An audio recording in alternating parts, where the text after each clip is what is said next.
저는 오늘 마태복음 24장 전체의 말씀을 통해서 마지막 날에는 이라는 제목으로 하나님의 말씀을 함께 살펴보려고 합니다. 지금 우리는 전대미문의 코비드19 혹은 코로나19라고 하는 이 바이러스가 일으키는 감염병으로 인해서 굉장한 어려움을 겪고 있습니다. 우리 대한민국뿐만 아니라 전 세계가 지금 그 고통을 호소하고 있고, 인도 같은 경우는 정말 지상 최악의 사태를 맞이하고 있는 이러한 불행한 시대를 우리가 살고 있습니다. 그 옛날 저 하늘에 이상한 구름만 하나 떠도 벌벌벌벌 떨면서 하늘의 재앙을 두려워하여 제단을 쌓아놓고 하늘에다가 제사를 지냈던 고대인들을 아주 깔보고 우습게 여겼던 우리 현대인들이 작고 작은 눈에도 보이지 않는 바이러스 하나 때문에 지금 엄청난 불행을 겪고 있습니다. 이 코로나에 대해서 대처하는 현대인들의 모습을 보면 우리가 굉장히 교만하게 삶을 살고 있다는 것을 새삼 느끼게 됩니다. 현대인들은 코로나 바이러스의 생김새를 현미경으로 들여다보고 나름 전문가들이 등장해서 자기들이 연구한 것에 기초하여 일반인들은 알아먹기 힘든 굉장히 복잡한 화학기호와 어려운 의학적 용어를 들먹이면서 마치 이 바이러스를 자기들이 쉽게 퇴치할 수 있는 것처럼 얘기를 합니다. 그러나 그 바이러스에 대한 대처법과 해결책을 보면 솔직히 성경이 말하고 있는 이 전염병에 대한 대처 방법에서 조금도 더 진일보한 것이 없습니다. 현대인들은 이런 어려운 일이 생기면 하나님의 말씀인 성경이 우리에게 어떠한 말씀을 하고 있는가, 그것에 관심을 갖기보다는 일단 하나님의 말씀은 덮어놓고 자기들 나름대로 뭔가 과학적으로 또 자기들이 축적해 놓은 어떠한 기술로 이 문제를 들여다보고 해결하려고 해요. 하지만 일반적으로 통하는 방법을 보면 제가 이 바이러스가 발생했던 초반에 여러 번에 걸쳐서 강조했다시피 성경에 이미 말하고 있는 그 내용을 벗어나지 못하고 있어요. 사람이 손쓸 수 없는 이런 전염병이 돌 때는 분명히 성경이 말하고 있잖아요. 윗입술을 덮어라. 윗입술을 덮으라고 했고, 그리고 그 병에 걸린 사람을 철저히 격리해라. 그리고 격리하기 전에 그가 그 병에 걸린 건지 안 걸린 건지 확진을 해라. 이렇게 말하고 있잖아요. 심지어 구약에서는요, 전염병이 돌 때는 여호와께 그렇게 일상적으로 드리는 제사까지도 참여할 수가 없었고 진행할 수가 없었어요. 지금 사람들이 하는 것이 뭡니까? 성경에서 가르쳐주고 있는 그걸 그대로 따라서 하는 거 아니겠습니까? 용어만 달라졌고 기술만 달라졌고 형태만 달라졌을 뿐이죠. 전염병을 다스리는 것은 다른 거 없습니다. 전염병이 우리에게 들어오지 못하도록 차단하는 일과, 그리고 이것에 대해서 격리하고 이것이 다 지나기까지 기다리는 그런 방법밖에는 인간이 취할 도리가 없습니다. 성경은요, 그냥 어떤 옛날 사람들이 뭔가 깨달았던 내용과 그들이 막 이렇게 생각해낸 사상을 적어놓은 인간이 만든 책이 아닙니다. 성경은 우주 만물과 인간을 창조하신 전지전능한 하나님께서 인간의 구원을 위하여 모든 시대, 모든 사람들에게 다 통하는 만고불변의 진리를 고대인들의 언어인 히브리어와 아람어, 그리고 신약은 헬라어로 기록한 것입니다. 그러니까 고대인들의 그 표현을 현대식으로 우리가 잘 이해하면 그 안에 우리가 어떻게 이 세상을 살아야 되고 이러한 전염병에서 대처해야 되는지 지혜를 얻을 수 있고, 그것대로 순종하면 사람이 사망에서 생명으로, 어두움에서 빛으로 옮겨가는 겁니다. 벌써 햇수로 2년이 다 돼가는 이 처음 이 코비드 사태가 발생했을 때 사람들이 얼마나 가볍게 여겼습니까? 2 내지 3개월이면 이것이 끝날 줄 알았어요. 그런데 참 그래도 감사하게도 이런 바이러스에 대해서 성실하게 연구하는 과학자들과 또 그동안 인류가 축적해 놓은 의학적인 그런 지식 덕분에 백신이 만들어지게 됐고, 또 이것을 퇴치할 수 있는 치료제를 지금 여러 종류 다양하게 개발하고 있고, 또 시제품으로 내놓고 있습니다. 그래서 이제 시간이 좀 걸리지 지나면 이 코비드19도 얼마든지 인간이 다룰 수 있는 그런 전염병이 될 겁니다. 근데 애초에는 백신과 치료제만 있으면 다 될 줄 알았는데, 인간은요, 이 죄를 가진 존재잖아요. 인간의 죄성과 욕심이 작용을 하니까, 거기다가 정치를 끌어다가 집어넣고 경제적인 어떠한 이유를 갖다 집어넣으니까 백신 하나도 제대로 우리가 맞을 수 없는 불안함이 계속되고 있지 않습니까? 다른 전염병과 달리 이번 코비드19는요, 변종을 일으킵니다. 그래서 백신도 사실 안전하지 않고 치료제도 아직 완전하지 않은 그런 상태입니다. 아직은 우리가 많이 불안하지요. 한 번 더 말씀드리지만 성경은 돌림병이 창궐할 때 윗입술을 덮으라고 말씀하고 있습니다. 마스크죠. 마스크는 환자나 쓰는 것이라며 처음에 완강하게 거부했던 저 서구인들도 지금은요, 마스크를 다 쓰고 다닙니다. 그나마 백신 접종을 발빠르게 해서 전 국민의 60% 이상 1차, 2차 완벽한 접종을 마친 일부 국가에서는 실생활에서 제한적이긴 하지만 더는 마스크 착용을 의무화하지 않고 있어 희망이 보이는 듯하여 다행이기는 합니다.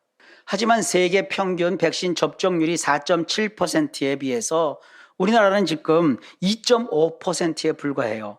그러니까 우리나라는 아직도 갈 길이 멀어요. 그리고 계속 쏟아지는 백신 부작용과 사망자 소식에 얼마나 우리의 마음이 침울해집니까? 저는 전문 의료인이 아니기 때문에 이 백신은 어떻고 저 백신은 저렇고 이러면서 이것은 맞아도 되고 저것은 맞으면 안 되고 이렇게 말할 그런 입장이 아닙니다. 백신을 맞고 안 맞고는 개인의 선택이기 때문에 제가 뭐 할 얘기는 없고요.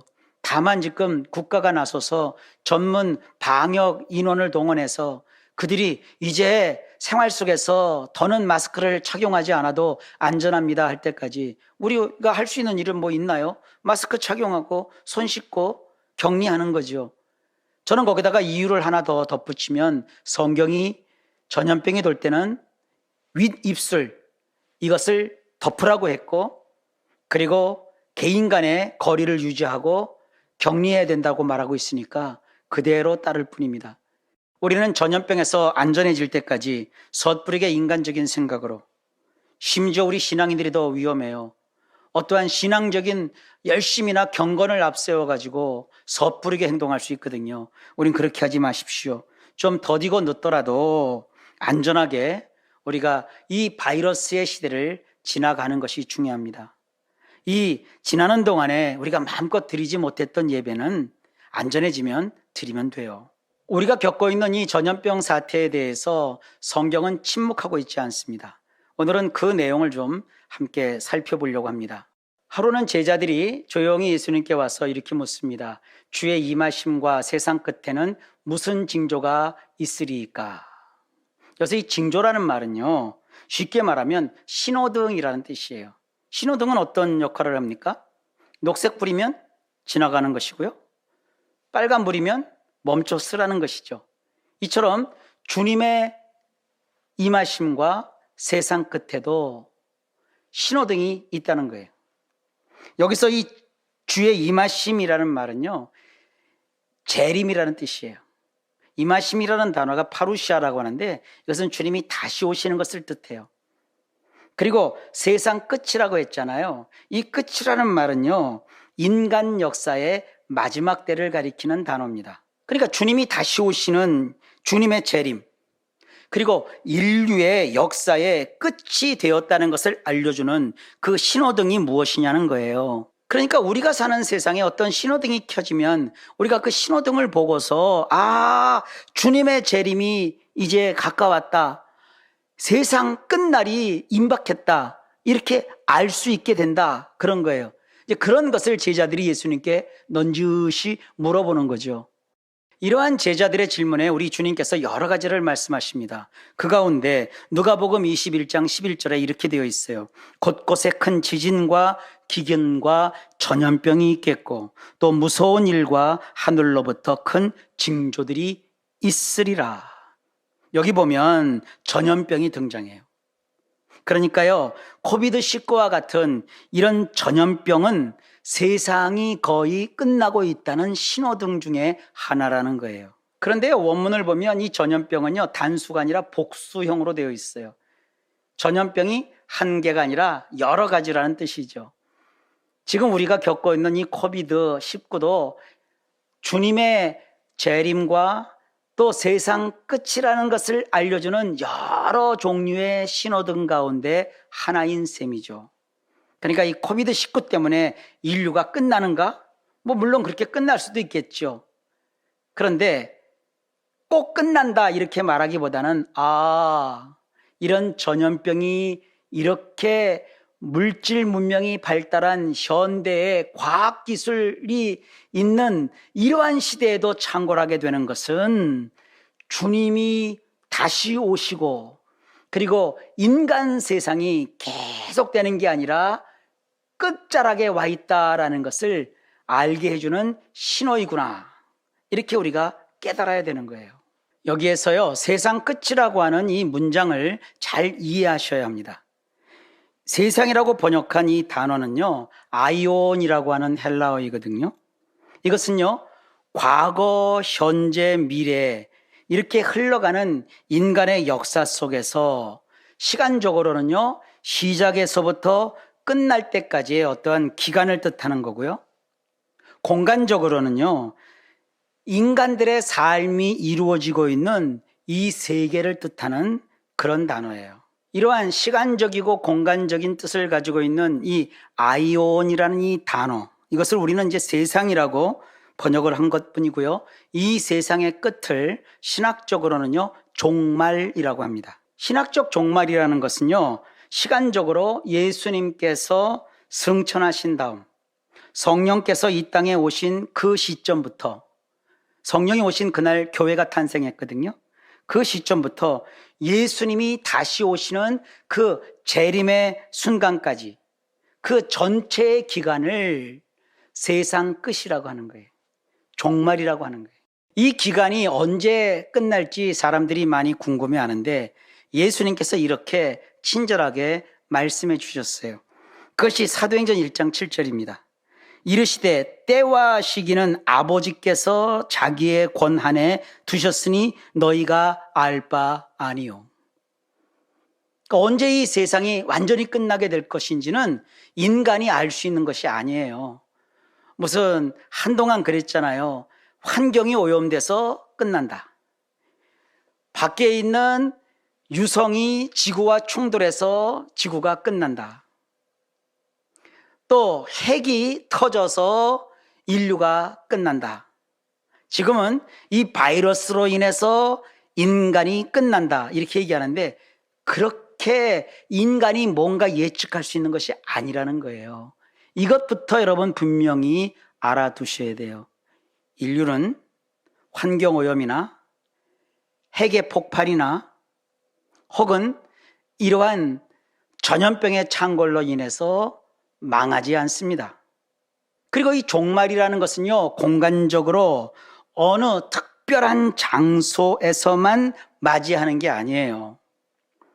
사람들의 활동이 벌어지고 있는 이 세상, 이 세계에서 사람들이 삶을 살다가 마지막이 오는 거예요.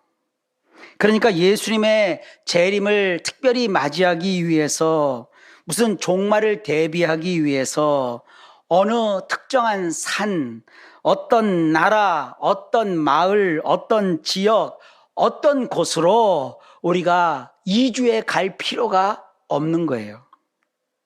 세상 종말이 임박했으니 어디로 가서 그곳에서 종말을 맞이하자.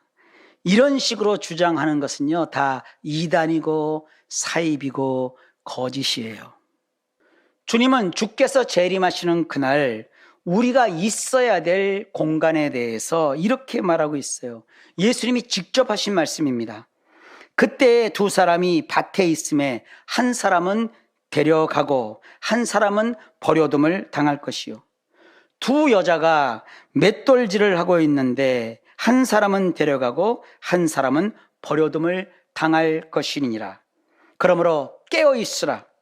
어느 날에 너희 주가 임할는지 너희가 알지 못함이니라. 그러니까 뭐 이것저것 자료들을 막 들이대면서 주님 오실 때가 가까웠으니 세상 직업을 버려라. 세상 일도 하지 말라. 가족도 버려라. 결혼도 하지 말아라. 아기도 낳지 말아라. 사랑하는 사람과 헤어져라. 이런 식의 말들에 사람들이 혹 하며 넘어갑니다. 너희들은 우리에게 와야 14만 4천 명에 들어간다. 이런 말에 사람들이 막 휘둘려요. 그렇게 하지 말아야 합니다.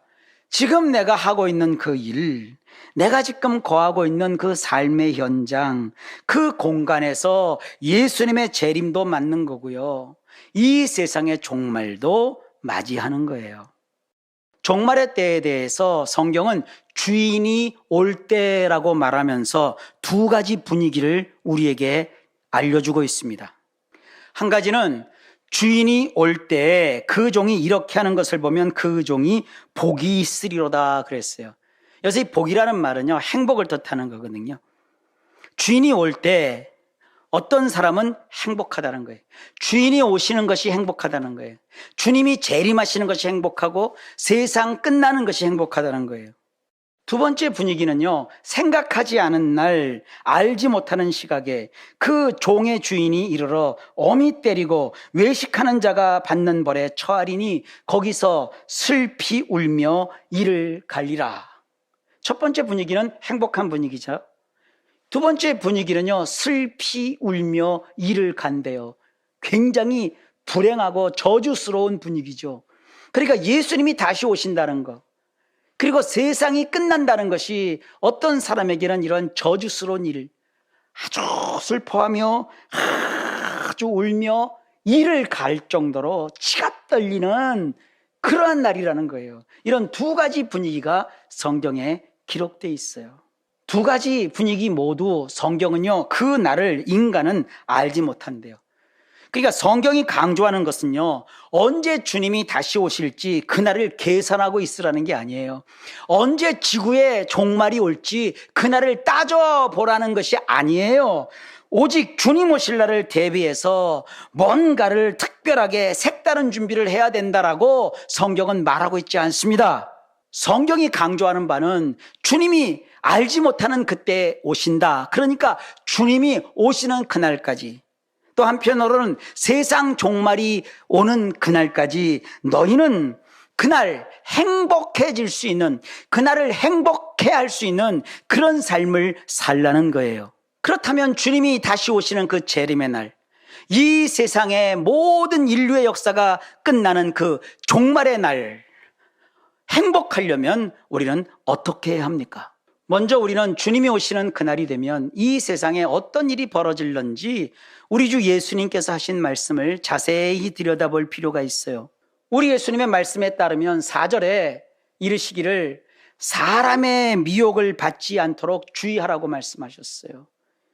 여러분, 우리가 지금 사람들을 직접 만나지 않아도 동영상을 통해서 이 사람 하는 소리, 저 사람 하는 소리, 이러한 소식, 저러한 소식, 이러한 정보, 저러한 정보 얼마나 많이 듣습니까? 얼마나 많이 봅니까? 그런데 그거 조심하라는 거예요. 저 어렸을 때만 해도요, 누가 무슨 말을 할 때 그거 텔레비에 나왔어 그러면 그것이 진짜인 줄 다 믿었어요. 근데 지금은요, 믿으시면 안 되는 그런 때예요. 어떤 사람의 소식을 우리가 접하거나 무슨 그가 알려주는 정보를 들어도 지금은 그것이 과연 옳은가 하여 다시 살펴보고 또 한 번 의심해보고 또 한 번 확인해 봐야 되는 그런 시절이에요.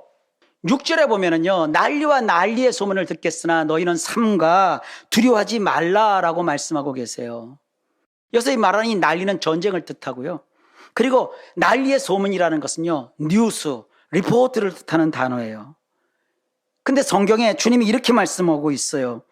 이런 일이 있어야 하되 아직 끝은 아니니라. 막 그냥 어떤 그 리포트 기사 이런 거 뭐 보면 르뽀라고 하죠. 다큐멘터리 보면 금방 지구가 끝날 것 같잖아요. 바다에 갔더니 막 그냥 쓰레기가 우리나라 면적보다 더 큰 쓰레기 더미가 둥둥둥둥 떠다니고, 인간이 뭐 그냥 망가지고, 뭐 생선을 잡았더니 그 안에 뭐 인간이 버린 플라스틱이 막 잔뜩 들어있고, 이제 먹을 것도 없다 뭐 이렇고, 우리가 얼마나 염려하고 두려워하고 세상 끝날 것처럼 여기는데, 아직 그런 일이 있어도 끝은 아니래요. 그리고 주님이 또 말씀하십니다. 민족이 민족을, 나라가 나라를 대적하여 일어난대요. 아프리카의 내전의 대부분은 한 나라 안에 있는 다른 민족끼리 서로 싸우는 내전들이에요. 옛날에 아프리카에 이렇게 나라를 나눌 때 아프리카 사람들이 자기들의 민족이나 종족에 따라서 이렇게 나라를 형성한 것이 아니라, 외세에 온 그 서양의 열국들이 이렇게 지도를 놓고 자를 갖다가 찍찍 선을 그어갖고는요, 아프리카형 나눠놨다고요. 그러니까 아프리카 지도에 이렇게 나라를 보면은 직선으로 다 돼 있잖아요. 한 나라 안에 여러 종족이 섞여 있고요. 같은 종족인데 나라가 또 다르게 되어 있으니까 맨날 그들이 싸울 수밖에 없는 거예요.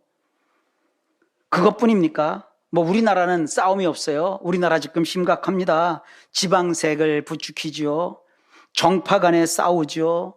이런 것들을 이용해서 막 언론들이 부추기죠. 우리는 또 전 세계적으로 유일한 분단 국가 아닙니까? 같은 민족인데 서로 군사력을 막 앞세워서 대치하고 있잖아요. 이러한 것이 마지막 때의 모습이라는 거예요. 그러니까 우리는 이 마지막 시대를 사는 정중앙에 우리 대한민국이 위치하고 있어요. 그러니까 참 힘들고 어려운 것이죠. 그리고 또 말하고 있어요. 기근과 지진과 전염병이 있으리라 그랬고요. 그러면서 주님이 이렇게 말씀합니다. 이 모든 것은요, 재난의 시작이래요. 끝이 아니라 이런 것들, 막 지진이 터지고 기근이 일어나고 전염병이 생기고 막 난리와 난리, 전쟁, 민족 내분, 이런 것들, 막 정치적인 혼란, 이것은요 세상 끝이 아니라 재난의 시작이래요.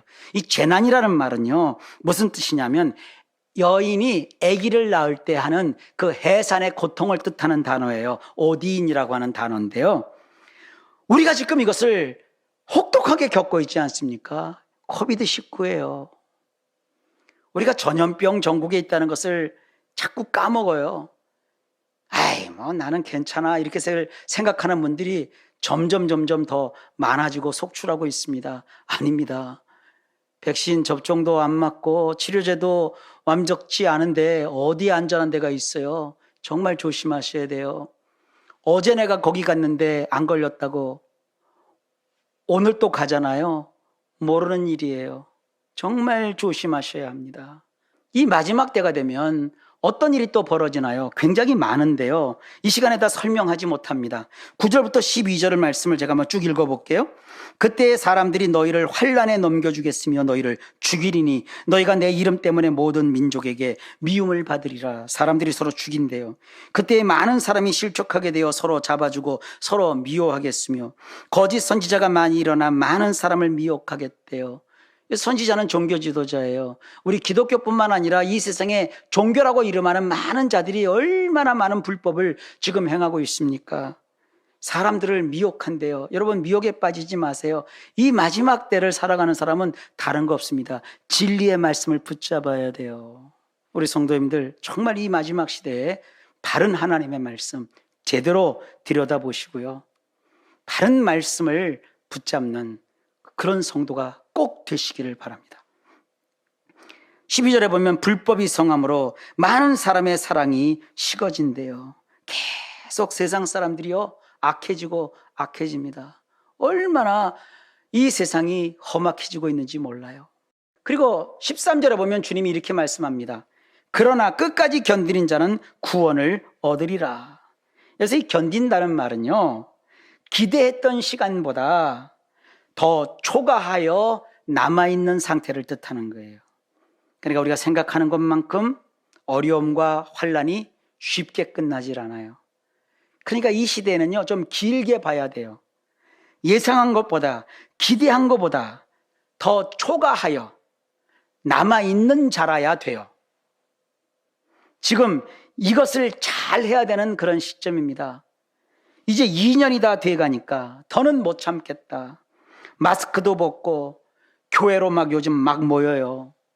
백신도 안 맞고 치료제도 아직 제대로 없는데 막 돌아다녀요. 왜냐면 남들 다 카페에 앉아있고 남들 다 식당 가서 밥 먹는데도 괜찮다고 생각하거든요.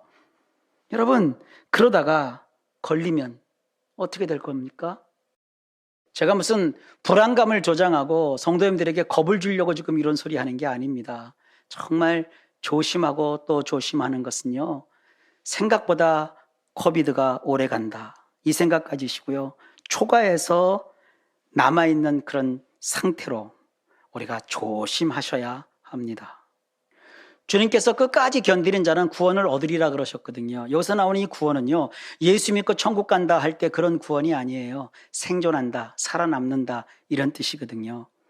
그러니까 이 말씀의 뜻을 잘 이해하지 못하고 지금 2년이나 다 돼가 너무 지쳤어, 너무 힘들어 이러면서 이탈하고 견디지 않고 그냥 내 마음대로 내 상식대로 행동하면 안 되는 거예요. 그래서 구원한다는 말은요, 생존한다, 살아남는다, 이런 뜻이거든요. 전염병, 이것은 신호등이라고 했어요. 신호등이 지금 직진 신호가 아니에요. 빨간불이에요. 멈추라는 신호등이 켜졌어요. 아직 종말, 세상 끝은 아직 아니에요. 그러나 이것이 해산하는 고통, 여인이 해산하는 그 어마어마한 고통이 시작된 그런 시점이라는 거예요. 그런 생각을 가지시고 조금 더 초과하여 기다리는 심정으로 넉넉한 마음을 가지고 이 현실을 대처해야 된다는 그런 의미로 꼭 이 말씀을 받으십시오. 그러나 끝까지 견디는 자는 구원을 얻으리라. 정말 놀라운 말씀은 14절 말씀입니다. 14절에 이렇게 되어 있어요. 이 천국 복음이 모든 민족에게 증언되기 위하여 온 세상에 전파되리니 그제야 끝이 오리라. 예, 세상 끝은요, 온 세상에 천국 복음이 전파돼야 끝나는 거예요. 세상 종말, 세상 끝은요, 그 마무리는 천국 복음이 모든 민족에게 전파되는 시점입니다. 여기서요, 이 민족이라는 말은요, 세상에 있는 소수 종족을 뜻하는 단어예요. 오이쿠메네라는 단어거든요. 저는 이 코로나19가 종식된다는 것을 계속 마음에 확신하는 이유는요, 아직 천국 복음을 듣지 못한 종족이 지구상에 많이 남아있는 것에서 찾습니다. 어느 기독교 선교단체의 보고에 따르면 이 세상에 복음을 듣지 못한 미전도 종족이 전 세계 인구의 41.6%를 차지한답니다. 작년 2020년 5월달 통계예요. 이 미전도 종족이라는 것은요, 어떤 사회나 공동체나 종족 집단이요, 기독교인 인구가 2% 미만일 경우 이 미전도 종족이라고 분류를 하거든요. 그런 종족이 전 세계적으로 지금 7,400여 개가 넘어요. 세계 인구가 지금 약 78억 정도 되거든요. 이 78억 명 가운데 이런 미전도 종족이 41.6%니까 계산해 보면 약 32억 명 정도가 아직도 복음을 듣지 못한 전도 대상자들이에요. 아직도 복음을 들어보지 못한 사람들이 이렇게도 많은데 우리 한국은 굉장히 지금 배부른 소리를 해요. 코로나가 터지기 직전만 해도요, 뭐 어떤 이단 종파에 휘둘려서 14만 4천 명 그 안에 들어가냐 말아야 되느냐 이런 논쟁이나 벌이고 있고요. 그러다가 코로나가 빵 하고 터져버렸어요. 분명히 우리 주님이 말씀하셨어요. 모든 종족, 모든 소수 종족에게 천국 복음이 전파되어 그들이 복음을 듣는 그때가 되어야 세상이 끝난다고 했습니다. 그러므로 우리는 어떻게 해야 됩니까? 24절을 볼까요? 거짓 그리스도들과 거짓 선지자들이 일어나 큰 표적과 기사를 보여 할 수만 있으면 택하신 자들도 미혹하리라. 특히 이 시대에는요, 우리 성도님들 미혹을 조심하셔야 돼요. 기독교는 기적이 일어나지만 기적을 위한 종교가 아니에요. 기독교 안에는 병 고침도 있고 일상의 축복도 있지만, 그러나 기독교 신앙 자체는 병 고침을 위한 종교도 아니고 생활의 물질적인 축복을 받기 위한 그것을 목적하는 종교가 아니에요. 주님을 믿고 하나님의 영광을 위해서 땅끝까지 이르러 복음을 전할 때 건강이 필요하니까 하나님께서는 우리를 기적을 행사하셔서 병도 고쳐주시고, 가난한 자, 궁핍한 자를 들으셔서 부자와 같이 다니며 복음을 증거할 수 있도록 부욕케 하시는 거예요. 우리 주님께서 피 끓는 심정으로 이렇게 말씀하십니다. 보라, 내가 너희에게 미리 말하였노라. 그러면 사람들이 너희에게 말하되, 보라, 그리스도가 광야에 있다 하여도 나가지 말고, 보라, 골방에 있다 하여도 믿지 말라. 그러면 어떻게 해야 되느냐? 35절입니다. 35절에 보면 천지는 없어질지언정 내 말은 없어지지 아니하리라. 마지막 때가 되면 다른 거 아닙니다. 말씀을 붙잡으셔야 합니다. 여러분, 지금 시대는요, 다른 거 없어요. 철저하게 말씀대로 사는 거예요. 성경에서 전염병이 돌 때는 윗입술 가리라고 하니까 우린 처음부터 계속 가리자고 했잖아요. 전염병이 돌 때는 모이지 말고 격리하자 그랬으니까 지금 모이지 않고 격리하고 있잖아요. 그냥 말씀대로 살면 좋은 날이 옵니다. 36절 봅니다. 그러나 그날과 그때는 아무도 모르나니 하늘의 천사도 아들도 모르고 오직 아버지만 아시느니라. 주님이 다시 오실 날, 그리고 이 세상이 언제 끝날지 이건 아무도 몰라요. 하나님만이 아십니다. 그러니까 그때까지 어떻게 해야 되느냐? 재림의 시간, 재림의 날짜, 그런 거 따지지 마시고 우리는 어떻게 살아야 되느냐? 42절에 보면 이렇게 말하고 있어요. 그러므로 깨어있으라. 어느 날에 너희 주가 임할는지 너희가 알지 못함이니라. 깨어있으래요. 자지 말고 깨어있으래요. 그리고 너희도 아는 바니 만일 집주인이 도둑이 어느 시각에 올 줄 알았더라면 깨어있어 그 집을 뚫지 못하게 하였으리라. 이러므로 너희도 준비하고 있으라. 생각하지 않은 때에 인자가 오리라. 깨어서 준비하고 있으래요. 언제 주님 다시 오실지 모르니까 늘 준비하는 마음으로 살아가라는 거예요. 그러면서 이렇게 말합니다. 충성되고 지혜 있는 종이 되어 주인에게 그 집 사람들을 맡아 때를 따라 양식을 나눠줄 자가 누구냐? 쉽게 말하면 깨어서 주님이 언제 오실지 모르니까 준비하고 있으면서 우리에게 맡긴 이 거룩한 일을 감당해야 된다는 거예요.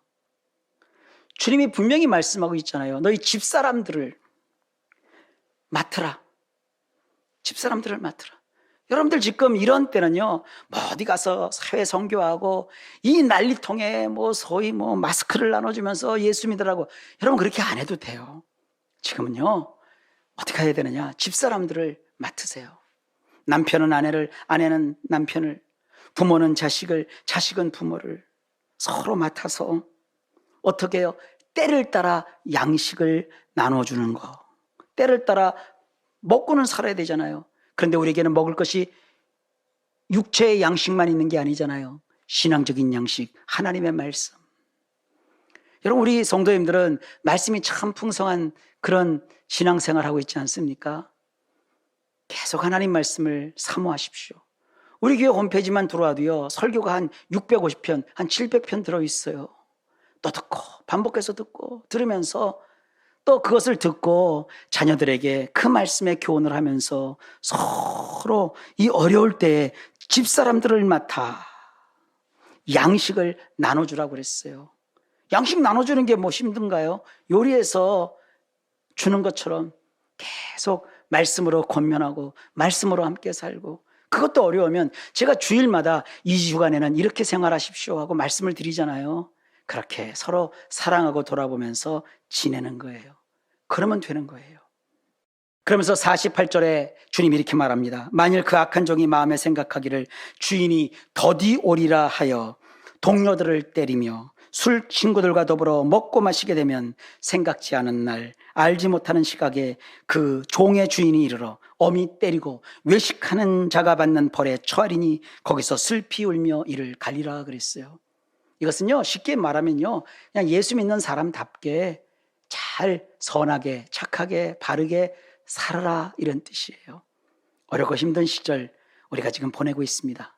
지금은 마지막 때에 신호등이 켜 있다는 것을 전염병을 통해서 우리가 발견했습니다. 쉽게 지나가지 않는 그리고 잘 잡히지 않는 이 전염병이지만 우리가 분명히 살아가야 될 것이 어떤 삶인가 하는 것을 말씀드렸어요.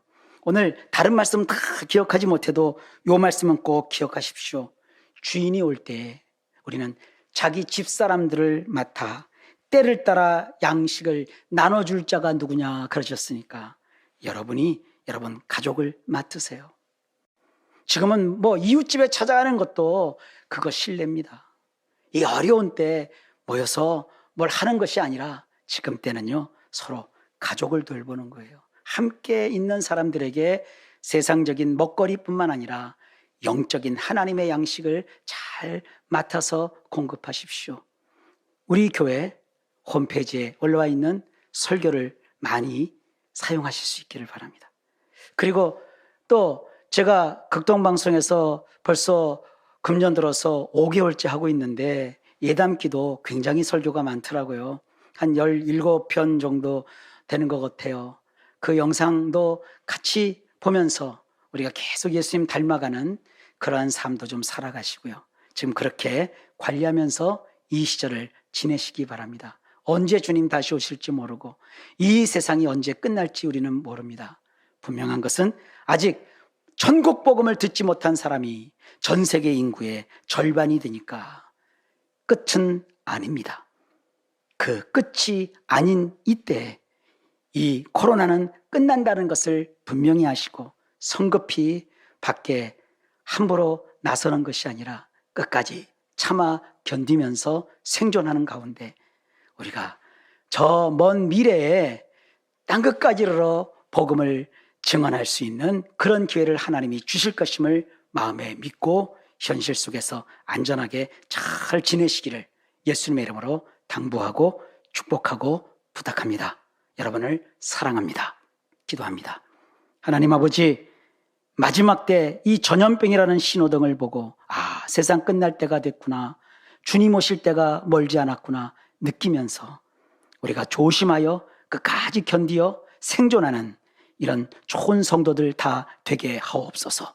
예수님 이름으로 기도하옵나이다. 아멘.